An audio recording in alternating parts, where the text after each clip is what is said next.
संस्थान भेद तमश्चाया तपोद्योतबन्तश्च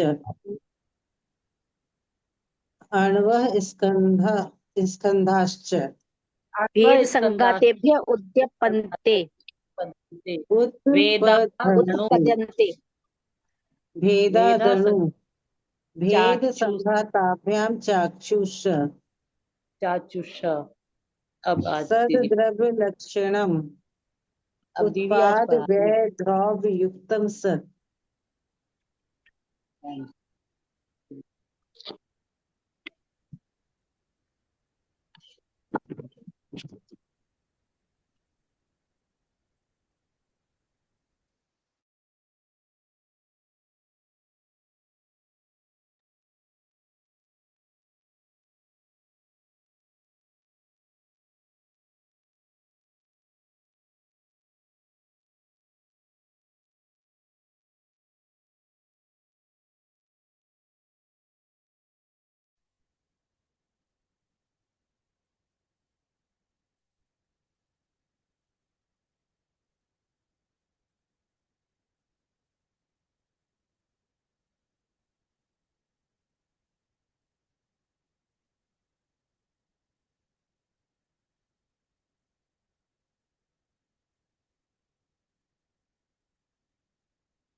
जय जिनेन्द्र मंगलाचरण। नमो अरिहंताणम नमो सिद्धाणम नमो आयिरियाणम नमो उवध्यायाणम नमो लोये सवसाहुणम मोक्ष मार्गस्य नेतारं वेतारं कर्म भूभृतां ज्ञातारं विश्वतत्त्वानां वंदे तद्गुणलब्धये। तत्वार्थ सूत्र जी ग्रंथ है, 5वां अध्याय। अजीव तत्व का वर्णन हम समझ रहे हैं। यह वही अध्याय है जिसके अंतर्गत जैन दर्शन के प्राण कहे जाने वाले अनेकों सूत्रों का प्रतिपादन हुआ है। इस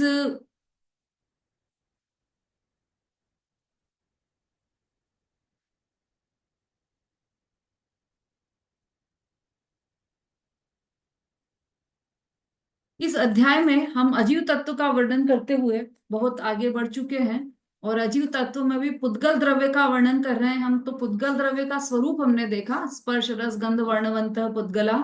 यहाँ से हमने पुद्गल द्रव्य का विशेष वर्णन देखा था। फिर उसकी पर्यायों का वर्णन देखा, शब्द बंध सूक्ष्म स्थूल संस्थान वाली ये सब पर्याय उसकी है। फिर उसके बाद हमने देखा था कि पुद्गल किस प्रकार से पुद्गल के कितने भेद होते हैं। तो अणु और स्कंद, इस तरह से दो दो भेद होते हैं पुद्गल के। फिर कैसे बनते हैं वह अणु और स्कंद, जो दो भेद हैं पुद्गल के, उनका निर्माण कैसे होता है, उनकी उत्पत्ति कैसे होती है। तो भेद संघातेभ्यम भेद संघातेभ्य उत्पद्यन्ते, भेद और संघात से और भेद संघात से वो उत्पन्न होते हैं। कौन? अणु और स्कंद। तो फिर उसके बाद बोला अणु कैसे उत्पन्न होते हैं, अणु अणु का निर्माण कैसे होता है। तो भेदादणु ये सूत्र दिया है, मतलब केवल भेद से ही अणु का निर्माण होता है, उत्पत्ति होती है। उसके बाद कल हमारा जो सूत्र चला था वह था कि जो दिखाई देने योग्य स्थूल स्कंद है, मतलब जो चाक्षुष स्कंद है, उनकी उत्पत्ति का कारण क्या है। तो वह हमने देखा था भेद संघाताभ्याम चाक्षुष, मतलब चक्षु इंद्रिय से देखने योग्य स्कंद भेद और संघात दोनों के एकत्र रूप होने से उत्पन्न होता है, अकेले भेद से नहीं। यह नियम रूप से बताया था कि केवल भेद से ही चाक्षुष स्कंद उत्पन्न हो जाए ऐसा नहीं होगा, भेद और संघात दोनों का उसमें नियम लागू होगा। बस केवल इतना सा नियम बताया था। और इसके बाद ये जो प्रश्न और उत्तर थे, इसमें इन्होंने और स्पष्ट किया था कि जैसे मतलब चाक्षुष, इसका इस सूत्र का मूल उद्देश्य क्या है कि चाक्षुष स्कंद की उत्पत्ति कैसे होती है यह बताना है।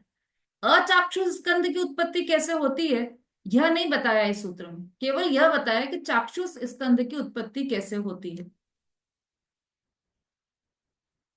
है ना। तो चाक्षुष स्कंद की उत्पत्ति के का कारण दो प्रकार के बताए इन्होंने। एक तो दो दो अचाक्षुष स्कंध भी मिलकर चाक्षुष बन सकते हैं, और यहां पर तो ये बताया है कि भेद और संघात से नहीं होगा, केवल भेद से ही चाक्षुष मतलब अकेले भेद से चाक्षुष स्कंध उत्पन्न नहीं होगा, भेद और संघात दोनों मिलेंगे तब चाक्षुष स्कंध उत्पन्न होगा।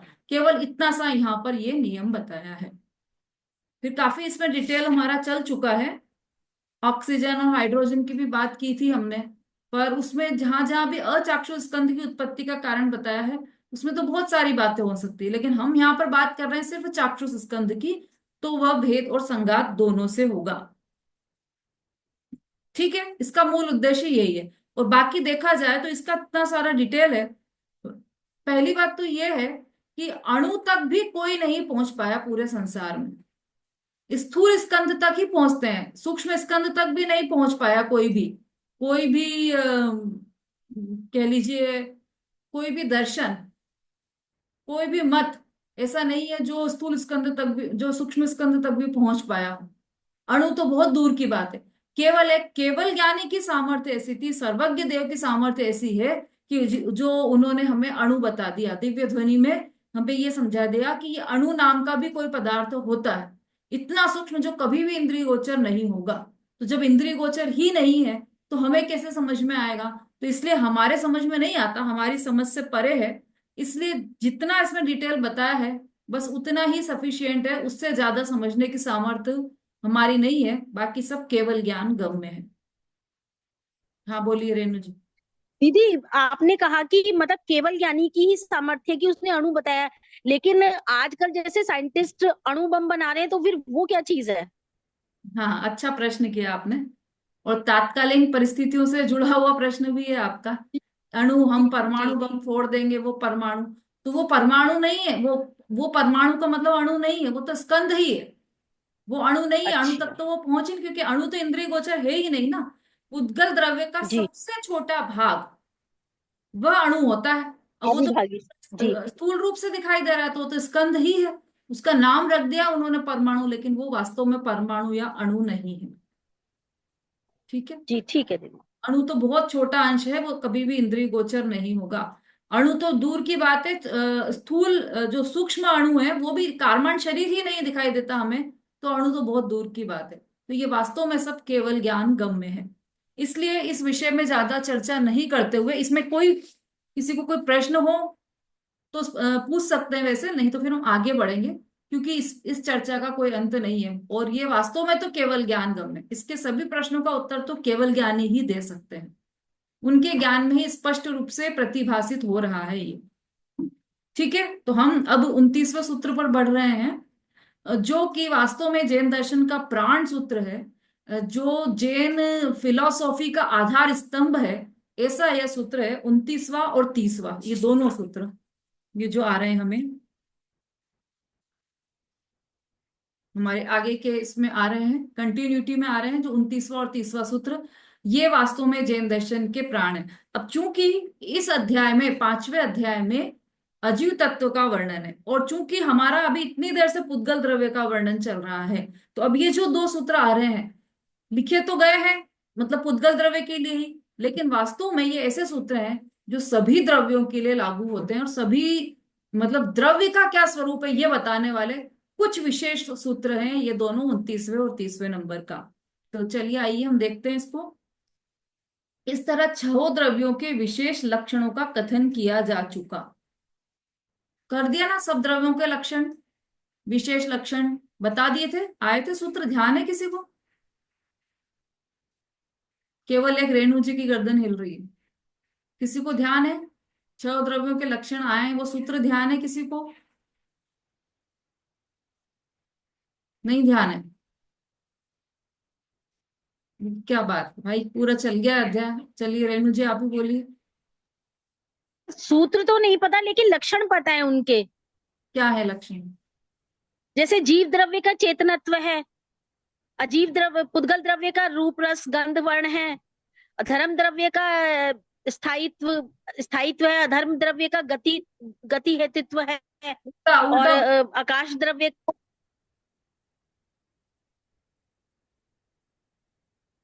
धर्म द्रव्य का स्थायित्व नहीं है, धर्म द्रव्य का गति हेतुत्व है। वो गति हेतुत्व, हाँ सॉरी, धर्म द्रव्य का गति हेतुत्व है और अधर्म द्रव्य का स्थायित्व है। और आकाश द्रव्य का वो क्या कहते हैं, आपको सबको वो देना वो आकाश द्रव्य सबको देता है क्या, मैं दिमाग से निकल गई।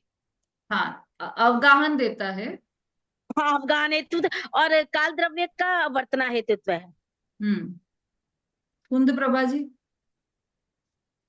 हाँ दीदी, बस यही बता रही थी मैं, वो जो रेणु जी ने बताया ना, जीव हाँ, द्रव्य का जानना देखना, उद्गल द्रव्य का स्पर्श रसगंध वर्ण आदि, और धर्म का गति और अधर्म द्रव्य का स्थिति हेतुत्व, और आकाश द्रव्य का अवगाहनत्व, और काल द्रव्य का परिणमन हेतुत्व ये सब। वर्तना। ये ये सब सब क्या 6 है? द्रव्य के लक्षण है 6 द्रव्य के। हाँ, तो ये कहाँ पर आए, कहाँ पर से हमें कैसे पता चले? ये सूत्र में आए हैं दीदी। हाँ, यही मैं बोल रही थी कि हमने ये सूत्रों में पढ़े हैं। अभी हम कौन से हाँ, 9th पर आए हैं, 23वां सूत्र निकालिए। उसमें पुद्गल द्रव्य का लक्षण बताया, स्पर्श रस गंध वर्ण वंता पुद्गला। अलग अलग हैं दीदी, अलग अलग हैं। हाँ, 12वें सूत्र में है, 13वें सूत्र में है, और पहले सूत्र में अजीब काया है ना, मतलब अलग अलग है। हाँ, 18वें सूत्र में है आकाश का लक्षण क्या है, वो 18वां सूत्र है। हाँ,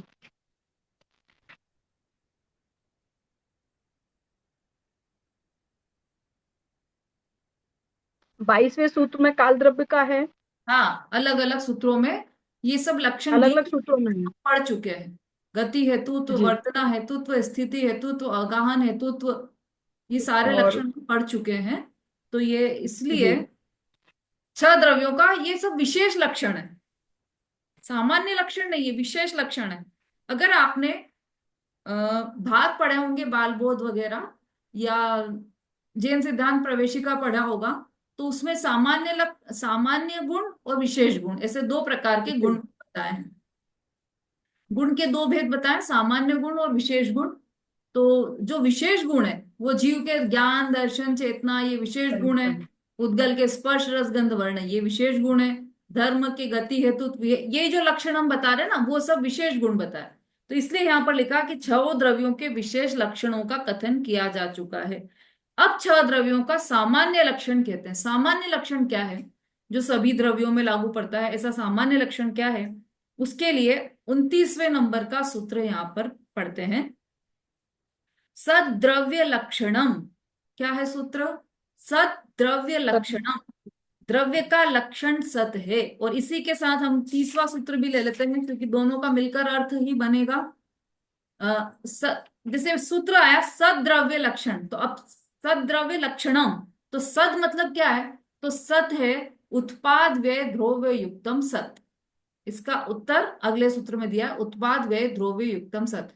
सद्द्रव्य लक्षणम और सत क्या है? तो उत्पाद व्यय द्रव्य युक्तम सत। ये 2 सूत्रों की चर्चा हम आज करेंगे। तो पहले है द्रव्य का लक्षण सत है, और सत है उत्पाद व्यय द्रव्य, द्रव्य मिलकर सत होता है। अब देखो, ये जो जो सूत्र हैं ये दोनों, इनको जैन दर्शन के प्राण क्यों कहा है? पहले तो ये देखिए कि ये जैसा कि इसमें भी बताया कि अभी तक जितनी भी चर्चा की है हमने, वो सब विशेष लक्षण की चर्चा की, और ये सामान्य लक्षण है। सामान्य लक्षण है तो सद्द्रव्य लक्षण ऐसा बताया, मतलब सत ही जिसका लक्षण है, वह कौन है? द्रव्य है। अब सत अर्थात क्या है? तो सत मतलब सत्ता, सत्ता मतलब हेपना, उसका अस्तित्व, जिसका अस्तित्व है वही द्रव्य है ना? किस किस का अस्तित्व है लोक में? तो ये 6 द्रव्यों का अस्तित्व है। 6 द्रव्यों में सतपना है, 6 द्रव्यों का अस्तित्व पना है, इसलिए 6 ही द्रव्य है। ठीक है, इसके अतिरिक्त तो और कोई भी द्रव्य नहीं है। तो सत्ता मतलब क्या हुआ? सत्ता मतलब उत्पाद व्यय द्रव्य युक्तम सत। सत्ता उसे कहते हैं जो उत्पाद व्यय और द्रव्य सहित हो, उसे सत्ता कहते हैं। सत्ता मतलब ऐसा अस्तित्व जिसमें उत्पाद भी हो, व्यय भी हो और द्रव्य भी हो। मतलब वस्तु के दो अंश हैं, एक उत्पाद रूप और एक द्रव्य रूप, है ना। तो अपन इसको और समझेंगे, पहले टीका पढ़ लेते हैं। टीका पढ़िए तो अच्छे से समझ में आएगा।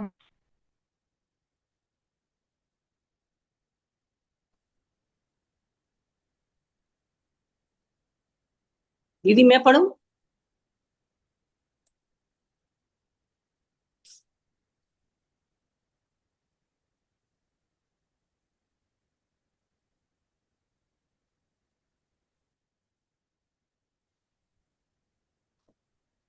जय जगन दीदी। ठीक है। सत द्रव्य लक्षण, द्रव्य का लक्षण सत है। वस्तु स्वरूप के बतलाने वाले 5 महासूत्र इस अध्याय में दिए गए हैं। वे 29, 30, 32, 38 और 42वें सूत्र हैं। उनमें भी यह सूत्र मूल न्यूरूप है, क्योंकि किसी वस्तु के विचार करने के लिए सबसे पहले यह निश्चय होना चाहिए कि वह वस्तु है या नहीं। इसलिए जगत में जो वस्तु हो वह सतरूप से होनी ही चाहिए। जो वस्तु है उसी का विशेष विचार किया जाता है। दूसरा, इस सूत्र में द्रव्य शब्द का प्रयोग किया है। वह ऐसा भी बताता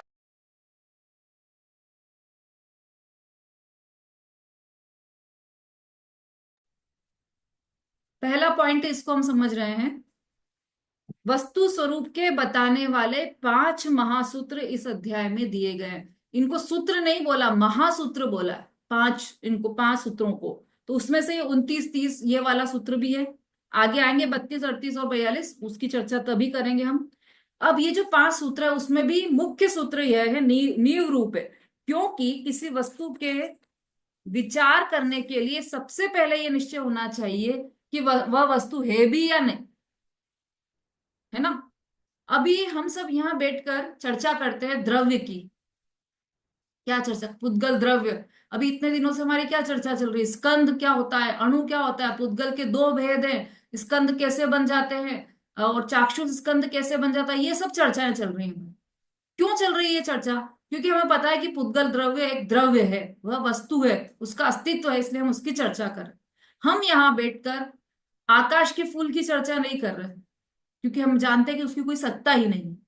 हम यहाँ बैठकर किसी के सपने में क्या आया, आज मेरे सपने में क्या आया, उसकी चर्चा नहीं करते, क्योंकि हमें पता है कि वो तो केवल सपना है, उसका कोई अस्तित्व नहीं है। चर्चा किसकी करते हैं हम? जिसका अस्तित्व हो, ऐसे सत्ता वाली वस्तु की चर्चा करते हैं हम। क्यों? क्योंकि हमें पता है कि वो वस्तु है। इसका मतलब ये हुआ कि जो जिसकी सत्ता है वही वस्तु है, ये निश्चित हुआ, तब हम उसकी बात करते हैं। तो इसलिए सबसे पहले ये डिसाइड करना पड़ेगा कि वह वस्तु है कि नहीं है ना। तो हम जिसकी चर्चा कर रहे हैं वो वस्तु है या नहीं है, कि हाँ, हम जिसकी चर्चा कर रहे हैं वो वस्तु है क्योंकि उसका अस्तित्व है ना। इसलिए जगत में जो वस्तु हो वह सतरूप से होनी ही चाहिए। बिना सत्ता के कोई वस्तु होती ही नहीं है। सपने में किसी ने देख लिया कि मैं उठा और जंगल में गया और वहां पर गड्ढा खोदा और मुझे स्वर्ण कलश मिल गया, ऐसा ऐसा मटका मिला जिसके अंदर बहुत सारा सोना भरा हुआ है, रत्न भरे हुए हैं, ऐसा मटका मिला। और मैं वो लेकर घर आया और मैं माला माल हो गया। और उठकर देखा तो फूटी हुई खाट पर लेटा हुआ था, टूटी फूटी खाट पर लेटा हुआ। तो ये क्या हुआ? आकर वो बहुत खुश हुआ कि अरे वाह वाह क्या माला। और फिर यदि वो सपने से जाग जाए और फिर भी खुश होता रहे कि मैं तो कितना अमीर हूं, मेरे पास तो सोने के ढेर है, मेरे पास तो रत्न है, तो उससे बड़ा मूर्ख कोई नहीं है। क्यों नहीं है मूर्ख? क्योंकि जो वस्तु है ही नहीं उसका वो चिंतन कर रहा है। पहले तो ये पता लगा है कि वस्तु है या नहीं। तो वस्तु सपने में जो आई है वो चीजें वो वस्तु रूप से है ही नहीं, उसका अस्तित्व ही नहीं है। तो सबसे पहले उसे क्या करना चाहिए कि हाँ, अरे ये तो सपने में आया था, तो वह कोई सपना तो कोई वस्तु ही नहीं है, इसका निर्धार करना पड़ेगा। उसका कोई अस्तित्व ही नहीं है, इसका निर्धार करना पड़ेगा। जो वस्तु है उसी का विशेष विचार किया जाता है, बाकी किसी का विशेष विचार नहीं किया जाता, क्योंकि वह वस्तु ही नहीं है। आगे का पढ़िए। इस सूत्र में द्रव्य शब्द का प्रयोग किया है और वह ऐसा भी बतलाता है कि उसमें द्रव्यत्व गुण है कि जिस शक्ति के कारण द्रव्य सदा एक रूप से न रहने पर उसकी अवस्था पर्याय हमेशा बदलती रहती है। इस सूत्र में द्रव्य शब्द का प्रयोग किया है, वह ऐसा भी बतलाता है कि उसमें द्रव्यत्व गुण, सद्द्रव्य लक्षणम, ये सूत्र है। तो इसमें द्रव्य शब्द का उपयोग किया। अब द्रव्य से क्या आशय लगाना, हमने पढ़ा है ना ये, जिस शक्ति के कारण द्रव्य की अवस्था निरंतर बदलती रहती है उसे द्रव्यत्व गुण कहते हैं, ये हम सब पढ़े हुए हैं। तो द्रव्यत्व गुण अर्थात उसके कारण द्रव्य में प्रवाहमानपना रहता है, द्रव्य प्रवाहित होता रहता है, द्रव्य बहता रहता है। द्रवना मतलब बहना। तो जिस शक्ति के कारण द्रव्य बहता रहता है, बहता रहता का मीनिंग क्या है यहाँ पर, कि उसमें जो पानी है वो निकल कर जाता है, ऐसा तो कुछ नहीं है यहाँ पर मीनिंग। यहाँ पर मीनिंग है कि द्रव्य में परिणमन प्रति समय चलता रहता है। जिस शक्ति के कारण द्रव्य में द्रवपना रहता है, उसकी अवस्था निरंतर बदलती रहती है, वह शक्ति द्रव्यत्व गुण कहलाती है। और यहाँ पर द्रव्य शब्द का उपयोग किया है, वह ऐसा भी बतलाता है कि उसमें द्रव्यत्व गुण है। जिस शक्ति के कारण द्रव्य सदा एक रूप से न रहने पर उसकी अवस्था हमेशा बदलती रहती है, वह द्रव्यत्व गुण है। उसी द्रव्य की बात यहाँ पर कर रहे हैं। आगे पढ़िए। तीसरा पॉइंट, अब प्रश्न यह उठता है कि जबकि द्रव्य हमेशा अपनी पर्याय बदलता है, तब क्या वह द्रव्य बदलकर दूसरे द्रव्य रूप हो जाता है? इस प्रश्न का उत्तर इस सूत्र में प्रयोग किया गया सत शब्द देता है।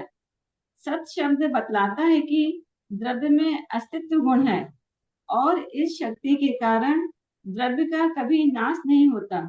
हाँ, देखो हमने जो सामान्य गुण पढ़े हैं ना, वो सबका उपयोग इसमें हो रहा है। सामान्य गुण में द्रव्यत्व गुण भी था, अस्तित्व गुण भी है। अब देखो, अब हमने ऐसा समझा कि द्रव्यत्व गुण है, तो द्रव्यत्व गुण के कारण वो जो द्रव्य है वह निरंतर उसकी अवस्था बदलती रहती है, तो उसकी अवस्था बदलकर नष्ट हो जाती है क्या वो? जैसे जैसे मनुष्य पर्याय है, तो मनुष्य पर्याय का मतलब मनुष्य पर्याय की अवस्था बदल गई और देव रूप में बदल गई। तो जो मनुष्य पर्याय में जीव था उसका अस्तित्व नष्ट हो गया है क्या? वह मर गया है क्या जीव? वो उसका नाश हो गया है क्या? ये है। तो अगर हम द्रव्यत्व गुण को समझते हैं तो हमें ऐसा लगता है कि अवस्था निरंतर बदलती रहती है, तो अवस्था के साथ उस द्रव्य का नाश नहीं होता, यह बतलाने के लिए सत शब्द का उपयोग किया है। सत शब्द का अर्थ है अस्तित्व, मतलब अवस्था भले ही बदलती रहे लेकिन उसका जो द्रव्य है उसका अस्तित्व हमेशा कायम ही रहता है। मतलब दो चीजें हो गई, अवस्था निरंतर बदल रही है लेकिन द्रव्य में मतलब द्रव्य में अस्तित्व गुण भी है, उसमें सतपना भी कायम है। इसको अपन दूसरे शब्दों में बोलेंगे तो परमानेंसी विथ चेंज, परमानेंट भी है द्रव्य और उसमें चेंज भी आ रहा है, ऐसा द्रव्य है। सद द्रव्य लक्षणम, उसका द्रव्य का लक्षण सत्ता है, अस्तित्व है, ये यहां पर बता रहे हैं। सत शब्द बतलाता है कि द्रव्य में अस्तित्व गुण है और इस शक्ति के कारण द्रव्य का कभी भी नाश नहीं होता, अस्तित्व गुण के कारण। नेक्स्ट। चौथा, इससे यह सिद्ध हुआ कि द्रव्य की पर्याय समय समय पर बदलती है तो भी द्रव्य त्रिकाल कायम मौजूद रहता है। यह सिद्धांत सूत्र 30 और 38 में दिया गया है। द्रव्य की पर्याय समय समय पर बदलती है तो भी द्रव्य त्रिकाल कायम रहता है, मौजूद रहता है। यह सिद्धांत 30 और 38वें में दिया गया सूत्र अभी आएगा, उसमें ये बताएंगे कि द्रव्य भले उसकी अवस्थाएं बदलती रहे लेकिन द्रव्य तो वैसा का वैसा ही कायम रहता है। जैसे हम हमेशा उदाहरण लेते हैं कि जैसे ये पुद्गल द्रव्य है ना, इसकी अवस्था बदलेगी, बदलती है, अभी भी बदल रही है, पर हमारे गोचर नहीं, इंद्रिय गोचर नहीं हो रही है, लेकिन जब इंद्रिय गोचर होने योग्य हो जाएगी तब उस अवस्था का उदाहरण ले लीजिए, इसकी अवस्था बदलती है। लेकिन इसमें जो परमाणु है, अणु है, स्पर्श रस गंध वर्ण गुण वाला जो अणु है, पुद्गल द्रव्य है, वो हमेशा कायम रहेगा। उसकी अवस्था बदलेगी, उसकी हालत बदलेगी, उसकी दशा बदलेगी, उसकी पर्याय बदलेगी, लेकिन वो द्रव्य हमेशा वैसा का वैसा ही रहेगा। द्रव्य नाश नहीं होगा, द्रव्य नाश को प्राप्त नहीं होगा, ये यहाँ पर बतला रहा है। तभी तो वह द्रव्य है। यदि वह नाश को प्राप्त हो जाए तो वह द्रव्य ही नहीं है ना। अब इस सूत्र में आप देखो, सब द्रव्य की बात कर रहे हैं, केवल पुद्गल द्रव्य की बात नहीं कर रहे। अभी तक हम पुद्गल द्रव्य की चर्चा कर रहे थे, लेकिन ये जो 29वें नंबर का सूत्र है, इसमें सभी द्रव्यों के लिए ये बात कर रहे हैं, है ना। तो अब इसमें से क्या निकल कर आ रहा है कि यदि सभी द्रव्य अस्थि रूप से हैं, सद्द्रव्य का लक्षण है, तो फिर मैं भी तो एक द्रव्य हूं। द्रव्य हूं कि नहीं मैं, सुलोचना आंटी? द्रव्य है ना हम, जीव द्रव्य है, उद्गल द्रव्य नहीं हो लेकिन द्रव्य है, तो हमारा भी अस्तित्व हमेशा रहेगा। कभी भी हमारा अस्तित्व नाश को प्राप्त नहीं होगा। तो फिर हमें ये जो डर लगता है बार बार कि मैं मर जाऊंगी, मैं मर जाऊंगी, मेरा क्या होगा, मैं मर जाऊंगी, ये डर, इस भय को निकाल देने वाला ये सूत्र है, निर्भय बना देने का सूत्र है ये। भूल जाओ कि मैं मर जाऊंगी, मैं तो द्रव्य हूं, मेरा अस्तित्व तो अनादि से था और अनंत काल तक रहेगा, मेरा कोई कुछ भी नहीं बिगाड़ सकता। मैं खड़ा हूं और मेरे ऊपर ट्रेन चलकर आ जाए तो भी मेरा एक बाल भी बांका नहीं होगा। मैं खड़ी हुई और मेरा रोड एक्सीडेंट हो जाए तब भी मेरा एक बाल भी बांका नहीं होगा, मेरा कभी भी नाश नहीं होगा, मेरे में कुछ कमी भी नहीं आएगी, कुछ बढ़ेगा भी नहीं और कभी नाश भी नहीं होगा। ये इस सूत्र में से निकलकर ये जो ध्वनि आ रही है ना इस सूत्र की, कि ये जो ध्वनि आ रही है वो निर्भय बनाने के लिए हमें सद्द्रव्य लक्षणम, मतलब द्रव्य का लक्षण अस्तित्व है, अर्थात उस द्रव्य का कभी भी नाश नहीं होता।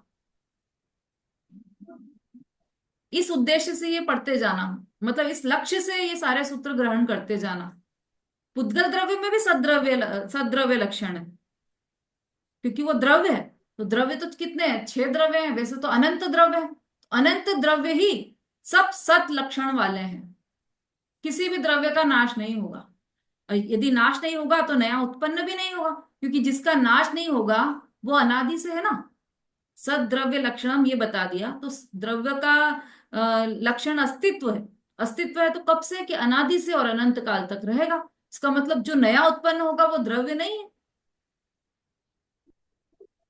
आ रहा है ना, थोड़ा सा तर्क लगाओगे तो आपको समझ में आ जाएगा। कि हमें ऐसा लगता है कि नया अभी देखो रोबोट बनने लगे।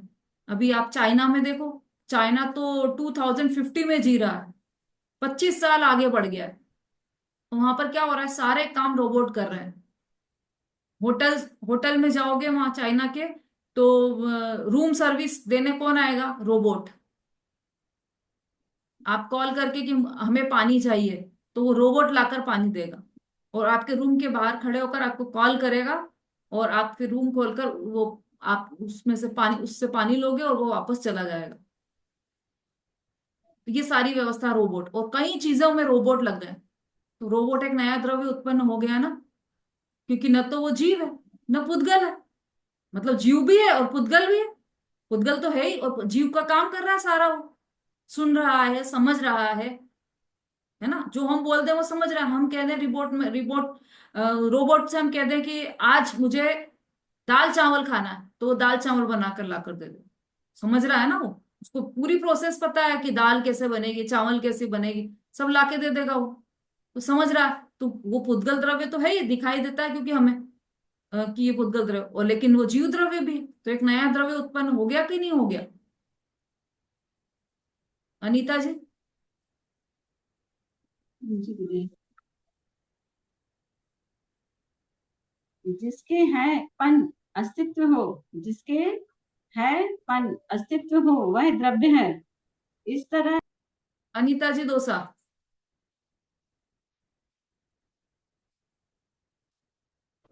हाँ दीदी बोली, देगी में। हाँ, क्या प्रश्न पूछा समता भाभी? ने ये पूछा, जैसे द्रव्य है हम्म।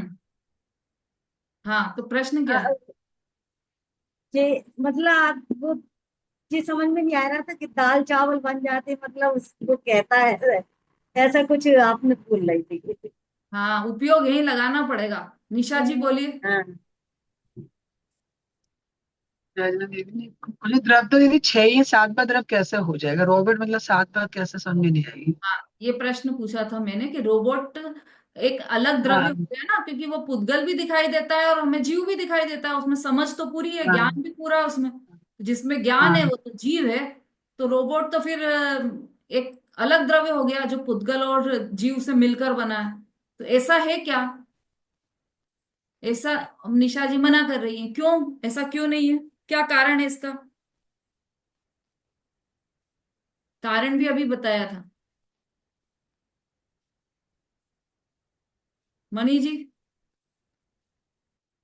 सब लोग उपयोग इधर ही रखिए, बहुत महान सूत्र है ये तो। इसको सूत्र को सूत्र नहीं बोला है, महासूत्र बोला है। बिल्कुल उपयोग इधर टिका कर रखो। हमारे जीवन मरण का प्रश्न है इस सूत्र में। दीदी जय जिनेन्द्र। हम्म, बोलिए। दीदी वो वही अजीव तो पुद्गल तो इसलिए है कि वो मतलब पुद्गल के रूप रस गंध स्पर्श वर्ण से बना हुआ है, और जीव इसलिए कि वो समझ रहा है, अपन कह रहे हैं जो। तो वो जैसे दाल चावल बना के लाओ तो वो दाल चावल बना के लाके देता है। हम्म। हाँ, तो ये एक और अलग वो द्रव्य है ना 7वें नंबर का, क्योंकि वो हाँ, न तो वो जीव में भी आ रहा है और पुद्गल में भी आ रहा है, तो एक 7वें पुद्गल में भी आ रहा है, हो गया वो। इंदिरा जी। इसलिए वो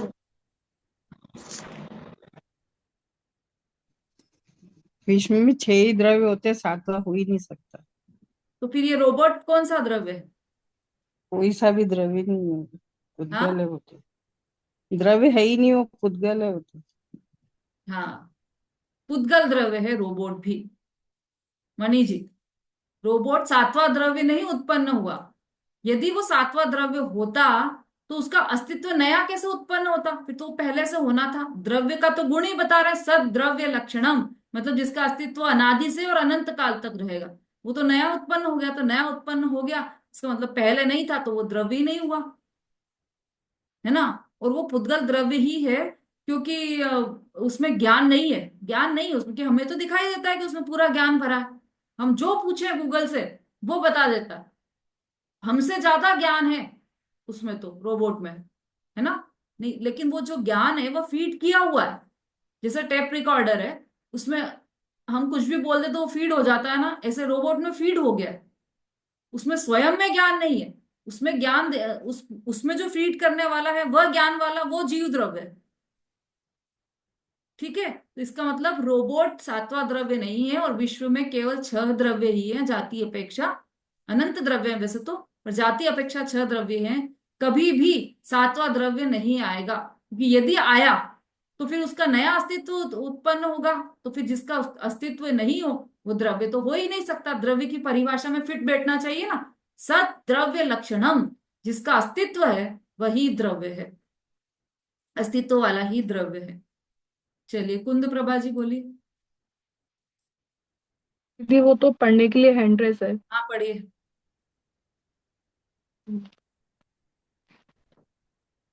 जिसके हैं पन अस्तित्व हो वह द्रव्य है। जिसके है पन हो वह द्रव्य है। इस तरह अस्तित्व गुण के द्वारा द्रव्य की रचना की जा सकती है। इसलिए इस सूत्र में द्रव्य का लक्षण सत कहा है। यह सूत्र बतलाता है कि जिसका अस्तित्व हो वह द्रव्य है। हाँ, जिसके हेपन है वह द्रव्य है। हे मतलब अस्तिपना, यह द्रव्य है, यह वस्तु है, ऐसा हेपन जिसमें हो वह द्रव्य है। इस तरह अस्तित्व गुण के द्वारा द्रव्य की रचना की जा सकती है। अब रचना की जा सकती है, इस शब्द से यह मत समझना कि नया बनाया जा सकता है। रचना की जा सकती है मतलब बनाया जा सकता है, ऐसा नहीं है। हमारे ज्ञान में उसकी रचना की, कि इसमें अस्तित्व गुण है ना, तो ये द्रव्य है। इस तरह से रचना की जा सकती है उसकी, क्योंकि वस्तु तो जो है वह है ही, उसकी नई रचना नहीं होगी। लेकिन रचना कहाँ पर होगी? हमारे ज्ञान में फिक्स नहीं है कि ये वस्तु है कि नहीं है। हमें लगता है कि मैं मर जाऊंगी, हमें लगता है कि ये वस्तु नहीं टिकेगी, ये वस्तु खत्म हो जाएगी, विश्व का नाश हो जाएगा, हमें ऐसा लगता है। तो हमारे ज्ञान में रचना होगी कि ये अस्थि है, इस द्रव्यों की अस्थि है, तो इस वस्तु का कभी भी नाश नहीं होगा। तो ये रचना पूरी ज्ञान में होगी। इसलिए इस सूत्र में द्रव्य का लक्षण सत कहा है। वह सूत्र बताता है कि जिसका अस्तित्व हो वह द्रव्य है, जिसका अस्तित्व है वह द्रव्य है। हमें कैसे पता कि ये यहाँ क्लास में 40 स्टूडेंट